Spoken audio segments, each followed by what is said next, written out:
কত দিন পর তোকে দেখছি বলতো? সেই যে হানিমুনে গেলি তারপর আর কলেজে এলি না। বাবা তুই তো শাড়ি ফাড়ি পরে একদম পুরো বউ ম্যাটেরিয়াল হয়ে গেছিস। হ্যাঁ একটু তো চেঞ্জ হতেই হবে। এই দেখ চুলে খোপাও করেছি। আমি বাবা পারবো না সব শাড়ি টাড়ি পরতে, তুই কি করে ম্যানেজ করিস? আরে একদম অসুবিধা হবে, তারপর ঠিক শিখে যাবি। তারপর বল হানিমুনে গেলি, কেমন ঘুরলি, কি করলি? ঘুরলাম, বেড়ালাম। কি ভালো না, বেশ কি সুন্দর ঘুরতে বেড়াতে যেতে পারিস। দাঁড়া এক্ষুনি কাকিমাকে ডেকে বলছি তোর বিয়ে দিয়ে দিতে, তাহলে তুইও হানিমুনে যেতে পারবি।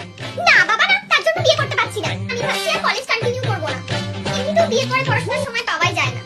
আর তারপর পরের বছরে যদি আমরা বেবি প্ল্যান করি তাহলে তো আরই হবে না। বেবি তুই তো বড় বলেছিলি যে বিয়ের পর 2-3 বছর কোনো কিছু নেব না, শুধু ঘুরবো ফিরবো মজা করবো, হয়ে গেল সব। আরে বাট বিয়ের পর ওসব চিন্তা ভাবনা একটু পাল্টে যায়। বল রান্না বান্না কি করে তোর সংসারে?